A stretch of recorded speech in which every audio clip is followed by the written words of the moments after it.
Students हम बात करेंगे बॉन्ड एंथैल्पीज इन हाइड्रोजन हेलाइड्स। हाइड्रोजन हेलाइड्स में हम बॉन्ड एंथैल्पीज इनकी देखेंगे और हम देखते हैं सबसे पहले ये कि हाइड्रोजन हेलाइड्स क्या होते हैं। हाइड्रोजन हेलाइड्स हमारे पास आ जाते हैं हाइड्रो हेलाइड्स ऑफ हाइड्रोजन, यानी कि हेलोजन से हेलाइड्स निकला है, यानी कि हेलोजन हमारे पास कौन से हैं, एच नहीं लिखते तो हाइड्रोजन होगा। हेलाइड्स यानी कि हेलोजन आएंगे हमारे पास, फ्लोरीन आ गया, क्लोरीन आ गया, ब्रोमीन आ गया, ठीक है, देन आयोडीन आ गया। फिर उसके बाद एस्टेटीन भी होता है। एस्टेटीन को हम स्टडी नहीं करते, यहाँ पर हम मेंशन भी नहीं करेंगे, किस लिए, क्योंकि एस्टेटीन जो होता है वो एक रेडियो एक्टिव एलिमेंट है और ये रेडिएशंस एमिट करके, रेज एमिट करके क्या करता है कि किसी और एलिमेंट में कन्वर्ट हो जाता है, तो ये स्टेबल नहीं है, इसलिए हम इसकी बात नहीं करेंगे। बाकी स्टेबल एलिमेंट्स बात करेंगे, हम स्टेबल हेलोजेंस की बात करेंगे। ये हमारे पास जब इनके हेलाइड्स बनेंगे, यानी कि हाइड्रोजन के साथ हाइड्रोजन हेलाइड्स बनेंगे, यानी कि हाइड्रोजन के साथ इनके क्या बनेंगे, बाइनरी कंपाउंड बन जाएंगे, यानी कि HF, hydrogen fluoride, hydrogen chloride, hydrogen bromide and hydrogen iodide. ठीक है,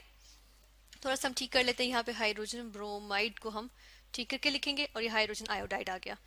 अब हम ये देखते हैं कि इनकी बॉन्ड एंथैल्पीज देखेंगे। बॉन्ड एंथैल्पीज क्या होती हैं, एंथैल्पी का मतलब हमारे पास आ जाता है, यहाँ पर हम बात करेंगे एनर्जी की, ठीक है, एंथैल्पी हम लेंगे हीट एनर्जी की बात करेंगे कि यानी कि हीट एनर्जी या तो हम देख रहे हैं कि वो क्या कर रही है कि वो रिलीज हो रही है, ठीक है, हीट एनर्जी रिलीज हो रही है, या फिर हम क्या देख रहे हैं कि हीट एनर्जी क्या हो रही है, हम कहते हैं कि एब्जॉर्ब हो रही है, ठीक है, यहाँ पर हम लिखेंगे एब्जॉर्ब हो रही है। तो ये दो चीजें इसमें आ जाती हैं। अब देखिए हीट एनर्जी रिलीज कब होती है, जब एक बॉन्ड की फॉर्मेशन होती है, ठीक है, यहाँ पर हम देखेंगे कि बॉन्ड जो होता है वो फॉर्मेशन होती है, यहाँ पर हम लिख देंगे फॉर्मेशन।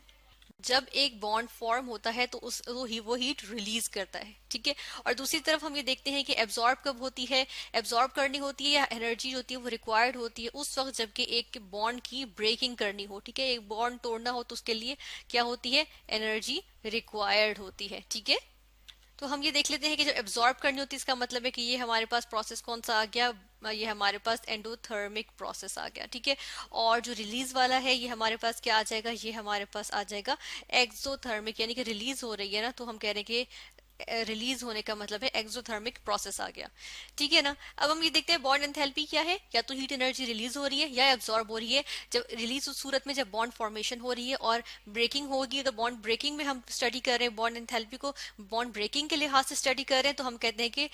हीट एनर्जी जो कि एब्जॉर्ब हो रही है। तो अगर हम इसको हाइड्रोजन हेलाइड्स को सामने रखते हुए इसको हम डिस्कस करें तो हम कहेंगे बॉन्ड एंथैल्पीज क्या होती हैं कि हाइड्रोजन हेलाइड्स जो हैं या तो ये टूट के, यानी कि 1 मोल हाइड्रोजन हेलाइड जो है, इनमें से कोई सा भी हाइड्रोजन हेलाइड जिसको हम HX से रिप्रेजेंट कर देते हैं, क्या हो 1 मोल इसका जो है वो ब्रेक करके किस में आ जाए, अपने कोरिस्पॉन्डिंग गैशियस एटम्स में आ जाए, हाइड्रोजन आयंस और हेलोजन के एटम, हाइड्रोजन के एटम और हेलोजन के एटम में आ जाए, तो इसको हम क्या कहेंगे, इनकी बॉन्ड एंथैल्पी कहेंगे, किसकी, हाइड्रोजन हेलाइड्स की। और इसके लिए क्या होगी, हीट एनर्जी क्या करनी पड़ेगी, ये हम देखते हैं इसके अंदर हीट एनर्जी एब्जॉर्ब करनी पड़ेगी।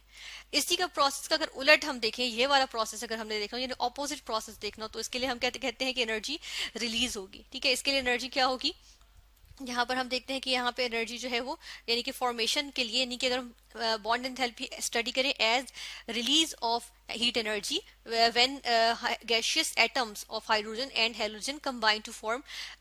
hydrogen halide, तो वो हमारे पास क्या आ जाएगी, उसके लिए हीट एनर्जी रिलीज आएगी, ठीक है। और दूसरी बॉन्ड एंथैल्पी क्या देखिए हमने कि हाइड्रोजन हेलाइड से जो है वो हम देख रहे हैं कि 1 मोल हाइड्रोजन हेलाइड जो है वो 1 मोल हाइड्रोजन एटम और 1 मोल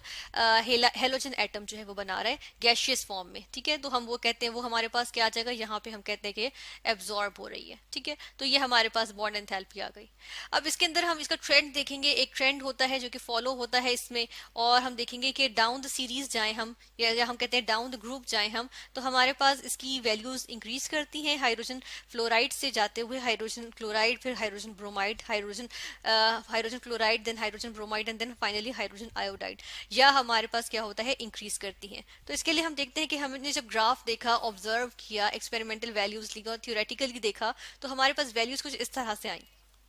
अब ये देखिए कि इसमें क्या है, हम देख रहे हैं कि जी हाइड्रोजन फ्लोराइड के लिए सबसे ज्यादा है, फिर हाइड्रोजन क्लोराइड, फिर hydrogen bromide and finally hydrogen iodide. Bond enthalpy अगर हम हाइड्रोजन हेलाइड्स की बात करें तो ये हमारे पास क्या होती है, ये हमारे पास इनवर्सली प्रोपोर्शनल आ जाती है बॉन्ड डिस्टेंस के, ठीक है। तो हम यहाँ पर इस तरह से लिखेंगे कि जो हमारे पास बॉन्ड एंथैल्पी है, यहाँ पर हम लिखेंगे ये क्या होती है, इनवर्सली प्रोपोर्शनल होती है किसके, यहाँ पर हम लिखेंगे बॉन्ड डिस्टेंस के, ठीक है, बॉन्ड डिस्टेंस। अच्छा, जिस तरह हम देख रहे हैं कि क्या हो रहा है कि जो हेलोजन एटम्स हैं, क्योंकि डाउन द ग्रुप जाते हुए फ्लोरीन से आयोडीन तक जाते हुए हमारे पास क्या होता है, साइज इंक्रीज कर रहा है। ठीक है, तो हम अगर यहाँ पर देखें कि देखें हेलोजन का एटम जो है, सॉरी हाइड्रोजन का एटम जो है वो एक इलेक्ट्रॉन के साथ वैसा का वैसा ही होगा। लेकिन अगर हम यहाँ पर बात करें किसकी, हम बात कर लें फ्लोरीन की, तो फ्लोरीन का देखें एटम कितना होगा, यहाँ पे हमारे पास सबसे छोटा एटम जो है वो फ्लोरीन का आ जाता है, तो ये फ्लोरीन आ गया। ठीक है, अब इसके आउटर मोस्ट शेल में कितने इलेक्ट्रॉन्स हैं, 7। ठीक है, अब देखिए इनके दोनों के न्यूक्लियाई के दरमियान डिस्टेंस जो है वो उसको हम कंसिडर करते हैं, लेकिन क्योंकि ये एक बॉन्ड बना हुआ है, ये कंपाउंड हमारे पास है हाइड्रोजन हेलाइड, इसमें अगर हम देखें तो न्यूक्लियस का फ्लोरीन के आउटर मोस्ट शेल के तमाम इलेक्ट्रॉन्स के साथ क्या है, बहुत ज्यादा अट्रैक्शन है। ठीक है, यानी हाइड्रोजन का एटम जो है वो फ्लोरीन के 7 इलेक्ट्रॉन्स को बहुत मजबूती से क्या कर रहा है, होल्ड कर रहा है। ठीक है, और दूसरी तरफ हम ये भी देखते हैं कि अगर यहाँ पर हम देखें फ्लोरीन के जो न्यूक्लियस है, क्योंकि फ्लोरीन भी एक छोटा सा एटम है, तो हम देखते हैं कि ये भी हाइड्रोजन के ओनली इलेक्ट्रॉन को जो है वो क्या कर रहा है, ये इसको स्ट्रांगली होल्ड किए हुए है। ठीक है, तो इस तरह से हम क्या देखते हैं, जो यहाँ पर हम इस तरह भी देख सकते हैं कि यहाँ 7 इलेक्ट्रॉन्स की जगह चले हम यहाँ क्या लिख दें, हम यहाँ लिख दें कि 6 इलेक्ट्रॉन्स मौजूद हैं। ठीक है, या और हम क्या करें कि इस इलेक्ट्रॉन को यहाँ से मिटा देते हैं, यहाँ से हम इसको रिमूव कर देते हैं और क्या करते हैं, इसको हम थोड़ा सा ठीक कर लेते हैं कि यहाँ से हमने इसके एंड को ज्वाइन किया और ये हाइड्रोजन का इलेक्ट्रॉन आ गया और ये फ्लोरीन का इलेक्ट्रॉन आ गया। ठीक है, बाकी 6 इलेक्ट्रॉन्स इसके ये रहे। तो हाइड्रोजन का न्यूक्लियस जो है वो क्या कर रहे हैं, 6 इलेक्ट्रॉन्स को भी खींच रहा है और फ्लोरीन का अपना न्यूक्लियस भी इन 6 इलेक्ट्रॉन्स को खींच रहा है। ये इनके आउटर मोस्ट शेल्स बने हुए, और ये जो देखें क्रॉस जो हमने फ्लोरीन का इलेक्ट्रॉन बनाया है, इसको भी देखें हाइड्रोजन का न्यूक्लियस भी खींच रहा है और हेलोजन का न्यूक्लियस यानी कि फ्लोरीन का न्यूक्लियस भी खींच रहा है। तो देखिए ये क्या है, स्ट्रांगली बाउंड कर रहे हैं एक दूसरे, स्ट्रांगली होल्ड कर रहे हैं एक दूसरे को, किस वजह से, क्योंकि ये जो है डिस्टेंस कम है। ठीक है, अगर हम एच एफ के बॉन्ड डिस्टेंस की बात करें, हम डी से रिप्रेजेंट करेंगे। ठीक है, बॉन्ड डिस्टेंस को चले हम डी से रिप्रेजेंट कर लेते हैं, तो हम देखते हैं कि एच एफ के लिए क्या आ रहा है, एच एफ के लिए हमारे पास होता है 0.926 एंगस्ट्रॉम। एंगस्ट्रॉम मतलब इंटू 10⁻⁻10 मीटर्स। ठीक है, ये हाइड्रोजन के लिए है, ये हाइड्रोजन फ्लोराइड के लिए। और देखिए इसकी वजह से जो हमारे पास बॉन्ड एंथैल्पी आ रही है, बीई से रिप्रेजेंट करेंगे इसको। एच एफ के लिए अगर हम देखें तो हमारे पास क्या आ जाती है, हमारे पास आ जाती है 565 किलो जूल्स पर मोल आ जाती है। ठीक है, तो ये हमारे पास देखिए इतनी एनर्जी आ जाती है, बॉन्ड एनर्जी। दूसरी जानिब हम चलेंगे, इसके बाद हम किसकी बात करेंगे, हम यहाँ पर अब बात कर लेते हैं कि उससे उसके बाद आता है क्लोरीन। ठीक है, अब क्लोरीन में अगर बॉन्ड डिस्टेंस देखें, अब एटम थोड़ा सा बड़ा हो जाएगा। ठीक है, तो हम देखते हैं कि जब हमारे पास हाइड्रोजन क्लोराइड होगा तो हमारे पास जो बॉन्ड डिस्टेंस है, यानी कि ये जो बॉन्ड डिस्टेंस बन जाता है ना, इसको देख लेते हैं, हमारे पास कितना होता है 1.284 और ये क्या हो जाता है, एंगस्ट्रॉम। ठीक है, और ये हम देखते हैं कि हमारे पास इसकी वजह से जो बॉन्ड एनर्जी यानी डिस्टेंस बढ़ जाने की वजह से अब क्या है, न्यूक्लियाई आपस में एक दूसरे के जो इलेक्ट्रॉन्स हैं उनको, या जो बाउंडेड इलेक्ट्रॉन्स हैं, बॉन्डेड इलेक्ट्रॉन्स हम कहेंगे, सॉरी बॉन्डेड इलेक्ट्रॉन्स हैं, इनको जो दोनों न्यूक्लियाई हैं वो इतनी ज्यादा इफेक्टिवली नहीं खींच सकेंगे जितना हमने देखा कि एच एफ में खींच रहे थे। ठीक है, तो क्लोरीन में क्योंकि थोड़ा सा न्यूक्लियस जो है, अब देखें थोड़ा सा न्यूक्लियस जो है वो डिस्टेंट हो गया है किससे, आउटर मोस्ट शेल से। अब ये इस तरह का क्लोरीन का आ जाएगा। ठीक है, तो हाइड्रोजन से अगर मुकाबला करें तो देखें अब क्या है, न्यूक्लियस थोड़ा सा दूर है, तो इस वजह से हम कहते हैं थोड़ी सी जो हमारे पास यहाँ पर हम कहते हैं अट्रैक्शन है वो कम आ जाएगी, तो फिर हम इसका मतलब है कि बॉन्ड तोड़ने में भी थोड़ी सी मुश्किल होगी। ठीक है, और हम देखते हैं सॉरी बॉन्ड तोड़ने में मुश्किल नहीं होगी, हम कहते हैं आसानी होगी, क्योंकि देखिए इतनी टाइटली होल्ड नहीं कर रहा जितना हाइड्रोजन फ्लोराइड में कर रहा था। तो हम देखते हैं यहाँ पर हमारे पास क्या आ जाती है, ये इससे थोड़ी कम आती है, that is 429 kilo joules per mole energy required होती है कि एक मोल हम हाइड्रोजन क्लोराइड को तोड़ के हाइड्रोजन और क्लोरीन के एटम्स बना लें गैसियस स्टेट में। ठीक है, उसके बाद हम बात करेंगे किसकी, हम बात करेंगे कि बॉन्ड डिस्टेंस हाइड्रोजन ब्रोमाइड में कितना होता है। हाइड्रोजन ब्रोमाइड में अब देखिए ब्रोमीन का एटम उससे भी बड़ा होगा, क्लोरीन के एटम से भी बड़ा होगा, तो बॉन्ड डिस्टेंस डेफिनेटली इंक्रीज कर जाएगा, और हम देखते हैं 1.424 एंगस्ट्रॉम जो है वो हमारे पास बॉन्ड डिस्टेंस आ जाता है, जिसकी वजह से हम देखते हैं बॉन्ड अब जो है वो मजीद लूज हो गया है। ठीक है, और हम देखते हैं कि हाइड्रोजन ब्रोमाइड के लिए जो बॉन्ड एनर्जी होती है वो हमारे पास आ जाती है 363 किलो जूल्स पर मोल आ जाती है। ठीक है, इस तरह से ये आ गई हमारे पास। और फाइनली हम देख लेते हैं किसकी बात करेंगे, अब फाइनली हम बात करेंगे बॉन्ड डिस्टेंस, हम यहाँ पर लिखेंगे हाइड्रोजन आयोडाइड का, और हम देखते हैं कि ये हमारे पास क्या होता है कि ये हमारे पास 1.620 एंगस्ट्रम आ जाता है। यानी कि अगर हाइड्रोजन और फ्लोरीन का जो हमने बनाया था, इसमें से अगर देखें हाइड्रोजन का हम वापस यहाँ पे बना लेते हैं कि ये हमारे पास हाइड्रोजन का आया था, ठीक है। अब अगर आयोडीन का हम यहाँ पर एटम बनाए तो आयोडीन का एटम देखें एक बड़ा एटम है, ठीक है। अब देखें कि इसको अगर बेशक हम क्लोज भी कर लें और इनके एटम्स इलेक्ट्रॉन्स बनाए तो देखिए हाइड्रोजन का इलेक्ट्रॉन ये आ गया जो कि ये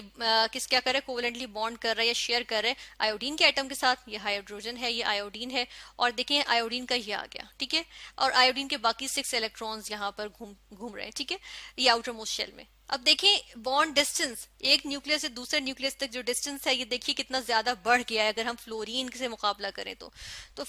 ये हमारे पास इससे क्या सबूत मिलता है कि यहाँ बॉन्ड हमारे पास जो इलेक्ट्रॉन्स है आउटर मोस्ट शेल के इलेक्ट्रॉन्स, और हम कहते हैं जो हमारे पास बॉन्डेड इलेक्ट्रॉन्स हैं वो क्या कर रहे हैं, न्यूक्लियाई उनको इतनी टाइटली होल्ड नहीं कर रहे हैं, जिसकी वजह से हम कहते हैं कि जो बॉन्ड एनर्जी है हमारे पास हाइड्रोजन आयोडाइड के लिए वो हमारे पास मजीद डिक्रीज कर जाती है, वो 295 किलो जूल्स पर मोल पे आ जाती है, ठीक है, इस तरह से। तो हम क्या देख रहे हैं कि जैसे जैसे बॉन्ड डिस्टेंस जो है वो इंक्रीज करता चला जा रहा है, हमारे पास जो बॉन्ड एंथैल्पी है वो क्या कर रही है, वो डिक्रीज कर रही है, ठीक है। यानी कि बॉन्ड डिस्टेंस इंक्रीज करने से बॉन्ड एंथैल्पी जो है वो डिक्रीज कर रही है, क्योंकि न्यूक्लियाई अब उनको जो बॉन्डेड इलेक्ट्रॉन्स है उनको टाइटली होल्ड नहीं कर रहे हैं, ठीक है। तो इस तरह से हमने ये देखा कि ये हमारे पास डिक्रीज करती चली जा रही है, और इसका हमने ग्राफ भी देखा। और ये हम देखते हैं कि जब इनके रिएक्शंस देखें या इनकी डिकम्पोजिशन भी देखें तो हम देखते हैं कि हाइड्रोजन फ्लोराइड को ब्रेक करना, डिकम्पोज करना किसमें, हाइड्रोजन में और फ्लोरीन में मुश्किल होता है, और हाइड्रोजन क्लोराइड को भी डिकम्पोज करना हाइड्रोजन और क्लोरीन में मुश्किल होता है। ये अपने रिस्पेक्टिव गैशियस एटम्स में मुश्किल से आते हैं, किस वजह से, इनको अगर हम देखते हैं कि इनका जो डिस्टेंस है, जो बॉन्ड डिस्टेंस है वो कम है इस वजह से, ठीक है। और हम ये देखते हैं कि इसकी वजह से क्या होता है कि हमारे पास ये इजीली ब्रेक नहीं होते, इवन स्ट्रॉन्ग हीटिंग पे भी इजीली ब्रेक नहीं होते हैं, ठीक है। जबकि अगर हाइड्रोजन ब्रोमाइड की बात करें तो स्लाइट हीटिंग पे भी हाइड्रोजन ब्रोमाइड जो है वो हाइड्रोजन और ब्रोमीन के एटम्स में चला जाता है, ठीक है। लेकिन वो ब्रोमीन के एटम्स में स्टेबल नहीं रहता, बल्कि वो क्या बना लेता है, ब्रोमीन का लिक्विड बना लेता है Br2 की फॉर्म में। जबकि हम अगर हाइड्रोजन आयोडाइड की बात करें तो ये तो इसकी फॉर्मेशन ही हमारे पास एक रिवर्सिबल प्रोसेस आ जाती है। एक तो हाइड्रोजन आयोडाइड बनता भी मुश्किल से है, ठीक है, हमें टेम्परेचर देना पड़ता है ज्यादा। दूसरा है हम ये देखते हैं इसकी ब्रेकिंग बड़ी आसान होती है, और तीसरा ये कि रिएक्शन ही रिवर्सिबल होता है कि हाइड्रोजन आयोडाइड अगर हाइड्रोजन और आयोडीन से बने भी तो हमारे पास वापस हाइड्रोजन आयोडाइड आता रहता है, और दोनों दोनों तरफ रिएक्शन जो है वो चलता चला जाता है, ठीक है। तो इसकी जो हाइड्रोजन आयोडाइड है इसकी डिकम्पोजिशन जो है वो बहुत आसान होती है, क्योंकि इसके हम देख रहे हैं कि हमारे पास बॉन्ड डिस्टेंस है वो ज्यादा है, जिसकी वजह से हमारे पास बॉन्ड एनर्जी कम है, कम एनर्जी पे भी ब्रेक कर जाता है। तो इस तरह से हमने आज स्टडी किया बॉन्ड एंथैल्पी इन हाइड्रोजन हैलाइड्स।